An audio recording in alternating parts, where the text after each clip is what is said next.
पार्थ चतुर्वेदी और आप लोगों के साथ सीधे टैग 1008 से। सो आज हम लोग बहुत इंपॉर्टेंट इशू पे बात करेंगे जो कि साइबर अटैक। और साइबर अटैक कहाँ से? ऑब्वियसली बात है, चाइना से ही बात करेंगे। चाइना की तरफ से कितना साइबर अटैक आ रहा है, क्या क्या हो रहा है। सो इस टॉपिक पे बहुत ही खास तौर पे हम लोग बात करेंगे। और वो क्यों? क्योंकि आप लोग देख रहे हैं पिछले 2 महीनों में काफ़ी कुछ हुआ है हमारे कश्मीर और लद्दाख एरिया में। साथ में बहुत सारी टेंशन्स बनी हुई है अलग अलग एरिया में, और बॉयकॉट चाइना हो रहा है। चाइना के 52 ऐप्स बैन हुए हैं। साथ में कई सारी FDI में चेंजेस आई है। फॉरेन डायरेक्ट इन्वेस्टमेंट चाइना की तरफ से नहीं हो सकती, उसके लिए प्रेसिडेंट से परमिशन लेनी पड़ेगी। और भी बहुत सारे ग्लोबल पॉलिटिक्स और जियो पॉलिटिक्स में देखे जा रहे हैं कि क्या चाइना के अगेंस्ट काफ़ी चीज़ें हो रही है और चाइना बहुत ही एग्रेसिव तरीके से काम कर रहा है। तो आज उसी के बारे में थोड़ी बात करेंगे। और मेन फोकस हमारा रहेगा साइबर वॉरफेयर और जो साइबर वर्ल्ड में क्या काम चलता है, किस तरह होता है। जो अभी पिछले 2 महीनों में देखा गया है, वैसे तो मैं बहुत सारे यूट्यूब चैनल्स को फॉलो करता हूँ, वहाँ पे देख रहा हूँ लोग डाल रहे हैं, बहुत सारे न्यूज़ में दिखा रहे हैं इसके बारे में। कई सारे ब्लॉग्स वगैरह लिखे हुए हैं, बहुत सारे लोगों ने डाल रखे हैं। मैं क्या बोल रहा हूँ कि पिछले 2 महीनों में चाइना की तरफ से अभी तक जो ऑफिशियली बोला जा रहा है कि स्पेशली चाइना ओरिजिन से जो डिटेक्ट हुए हैं वो 40,300 प्लस साइबर अटैक डिटेक्ट हुए अकेले हमारे मिडिल इंडिया में। मिडिल इंडिया मीन्स महाराष्ट्र और मध्य प्रदेश और ये जो आसपास की एरिया है यहाँ पे। इधर ओवरऑल इंडिया में पिछले 2 महीनों के अंदर 2-3 महीनों में 1 लाख से ज़्यादा साइबर अटैक जो अकेले चाइना से हमें पता चला है कि चाइना ओरिजिन के हैं, तो वहाँ से डिटेक्ट हुए हैं। उसके अलावा चाइना अकेले नहीं है, चाइना के साथ हमारा एक बहुत प्यारा नेबर पाकिस्तान भी साथ में ही मिला हुआ है, और चाइना का बहुत प्यारा नेबर जिसको है जो है नॉर्थ कोरिया, वो भी चाइना के साथ मिला हुआ है। ये तीनों मल्टीनेशनल एलाइज साथ में मिल के अकेले इंडिया के ऊपर कॉन्टीन्यूसली साइबर अटैक किए जा रहे। और उसमें मेनली जो कह सकते हैं कि इनके अटैक के अंडर में आते जो इनके दुश्मन बन रहे हैं, जो हार्म जिन लोगों को ये पहुँचा रहे हुए गवर्नमेंट के सर्वर्स, गवर्नमेंट की वेबसाइट्स और PSUs की वेबसाइट, साथ में बहुत सारे जो स्मॉल स्केल इंटरप्राइजेज होते हैं वो ये यहाँ पे ज़्यादा इफ़ेक्ट हो रहे हैं। और अगर मेरे को सही से ही बताऊँ तो, और डीप में जाओ, वैसे इतनी नॉलेज मतलब यूट्यूब पे तो इतना ज़्यादा बोला नहीं जाता इनके बारे में, पर फिर भी मैं बताता हूँ कि मेन कौन कौन से अटैक हो रहे हैं। ज़्यादातर जो देखा गया कि नॉर्थ कोरिया और पाकिस्तान की तरफ से जो अटैक हुए हैं वो है DDoS अटैक। तो DDoS मतलब होता है डिस्ट्रीब्यूटेड डिनायल ऑफ सर्विसेज। इसमें क्या होता है कि हम किसी भी साइट होती है, कोई भी वेबसाइट होती है, उस पर इतना ज़्यादा ट्रैफिक भेज देते हैं कि वो स्लो पड़ जाती है और फिर उसका सर्वर डाउन हो जाता है। मेनली ये हम देखा गया है कि IRCTC की वेबसाइट पे हुई है, और कई सारी PSUs है जिनकी वेबसाइट पे हुआ है। और इसमें मेनली ऐसा नहीं होता कि डायरेक्टली लोग इन्वॉल्व होते हैं, इतने सारे मिलियंस ऑफ लोग आके अटैक कर रहे हैं, ऐसा नहीं होता। ये एक ऑटोमेटेड प्रोसेस होता है जिसमें बहुत सारे बोट बनाए जाते हैं, उनके रिप्लिकेट होते हैं, और फिर अलग अलग IPs के थ्रू, वर्चुअल IPs के थ्रू ये एक्सेस करते हैं वेबसाइट को, जिसकी वजह से ये स्लो पड़ जाती है, वेबसाइट सर्वर डाउन हो जाता है। तो ये हमारी गवर्नमेंट वेबसाइट पे होता है। और साथ में जो स्मॉल स्केल इंटरप्राइजेस है वहाँ पे ये ज़्यादा देखा जाता है कि इस तरह के अटैक्स परफॉर्म किए जा रहे हो, इस तरह के अटैक हो रहे हैं। अब हम अपने पाकिस्तान की तो बात क्या करें, बोला क्या जाता है, बात ही फैक्ट ये है कि वायरस भी पाकिस्तान ओरिजिन के साइंटिस्ट ने बनाया था।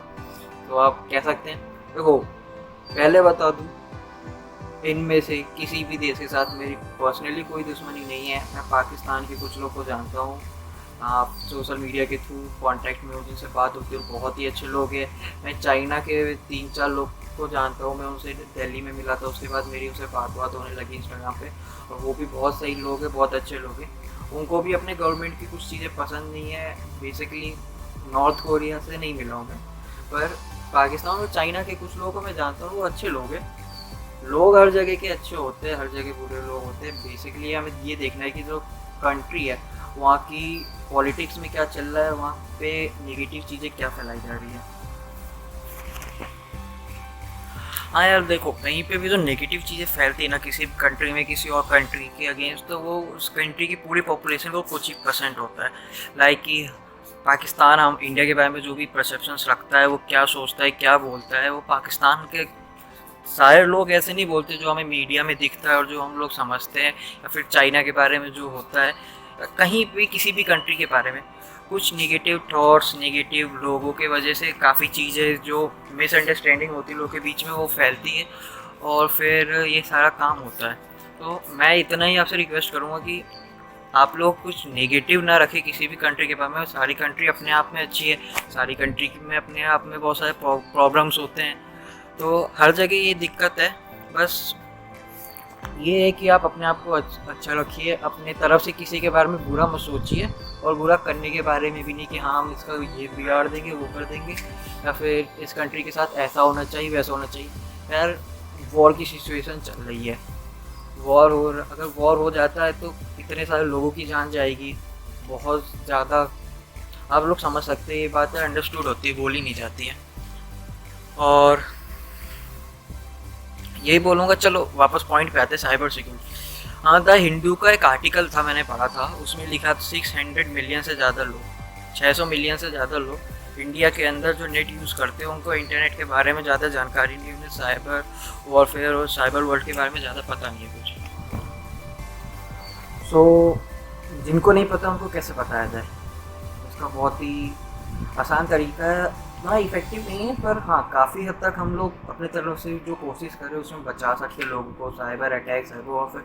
ये आप में से जितने लोगों को पता है इसके बारे में कि किस तरीके से स्पैम होता है, किस तरीके से स्निपिंग होती है, किस तरीके से कि अलग अलग लोग लिंक शेयर करते हैं, उसके बाद उस लिंक के थ्रू वायरस स्प्रेड होता है। अगर कि कोई भी छोटी मोटी आपको जानकारी मालूम है किस तरह से साइबर अटैक किया जाता है या इलीगल हैकिंग होती है, तो आप अपने आसपास के लोगों को अवेयर करिए।